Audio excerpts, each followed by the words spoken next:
Good morning India. आज का सवाल एक भाई साहब ने पूछा कि सर मैं कोई भी काम करता हूँ उसमें घाटा ही हो जाता है और मैं अपने जीवन से थक चुका हूँ। अब मुझे कुछ भी करने की इच्छा नहीं होती है, मैं मर जाना चाहता हूँ। तो मरना किसी भी विषय का सॉल्यूशन नहीं है। जीने के लिए स्ट्रगल करना पड़ता है, मरने के लिए स्ट्रगल नहीं करना पड़ता। 1 मिनट का काम है मरना, और जीवन जीना के लिए बहुत सारे स्ट्रगल करना पड़ता है, और जो जीते हैं वही इतिहास रचते हैं।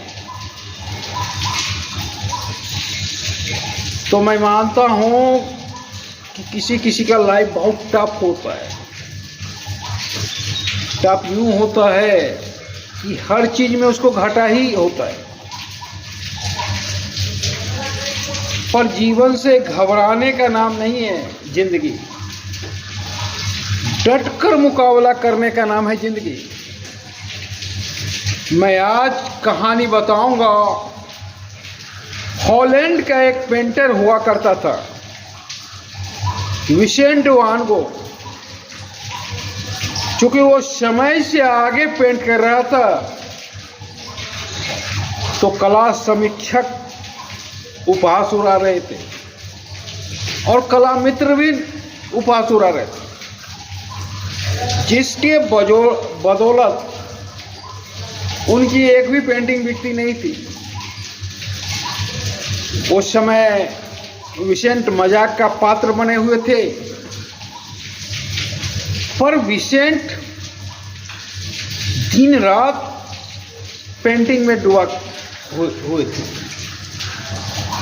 24 घंटा उन्हें पेंटिंग करना अच्छा लगता था, और उन्हें यह भी मतलब नहीं था कि पेंटिंग बिके या ना बिके।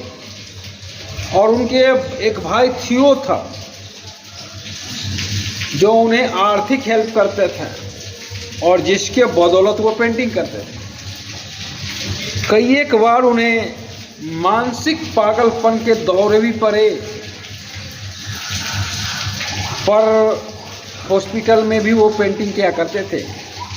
डॉक्टर एगेन का पेंटिंग हॉस्पिटल में किया हुआ है, जो आज अरबों रुपया में आपको नहीं मिल सकता है। और बहुत कम उम्र में विसेंट ने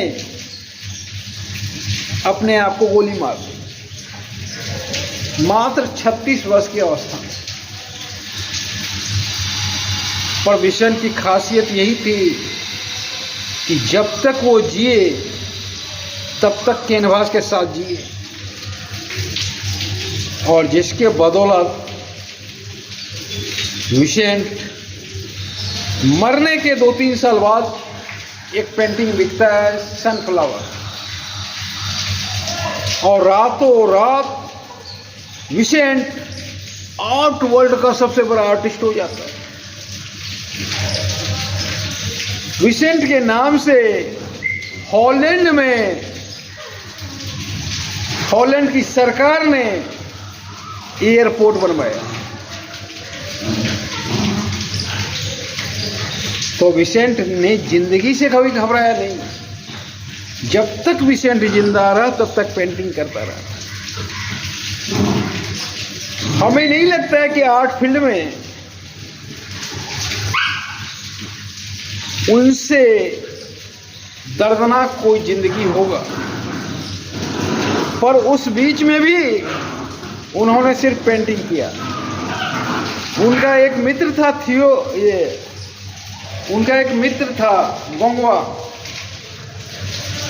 गोंगवा से बहुत अच्छी तरह से पढ़ता था। एक दिन कुछ बात हुई, गोंगवा को छुरी लेके दबा रहे थे विसेंट।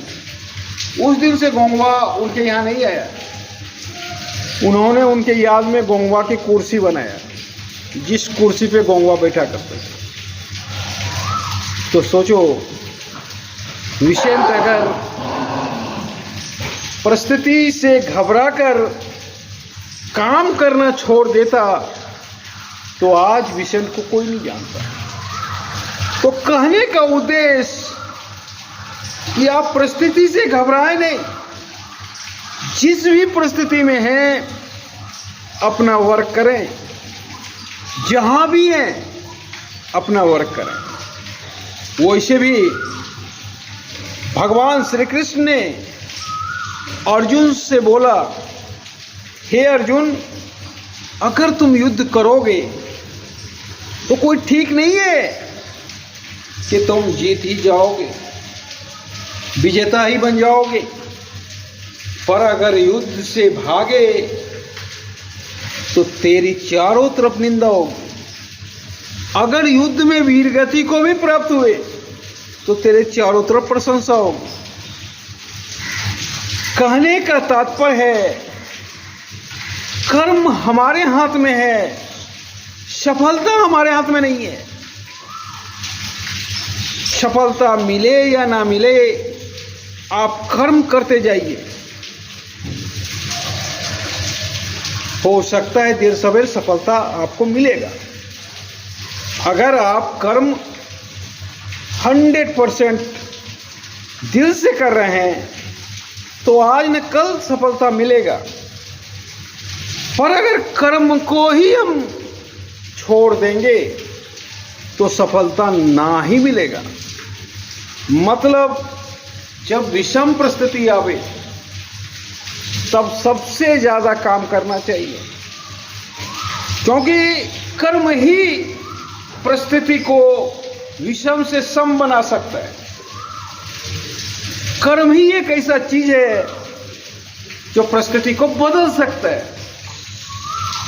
तो अगर जब भी कभी विषम परिस्थिति आवे तो आप अपने आप को झोंक दीजिए अपने कामों में।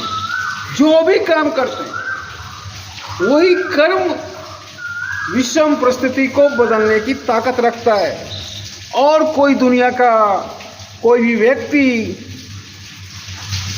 आपको सहायता नहीं कर सकता है। आपका सहायता आपका कर्म ही कर सकता है। इसीलिए जब विपरीत समय आवे तो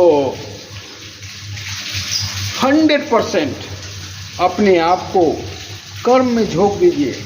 पर यहाँ लोग करते क्या हैं कि अगर सफलता नहीं मिल रहा होता है तो उस चीज को लोग छोड़ देते हैं। यहाँ उल्टा करते हैं, छोड़ना नहीं है, सफलता मिले या ना मिले पर उस चीज में डटे रहिए। मैदान अगर पकड़े रहिएगा तो कभी ना कभी कैच आएगा। अगर मैदान ही छोड़ दीजिएगा तो कैच आने की कोई संभावना नहीं होगी। हार तो आप पहले ही मान चुके हैं मैदान छोड़ के। इसीलिए किसी भी परिस्थिति में हमें मैदान नहीं छोड़ना है। धन्यवाद।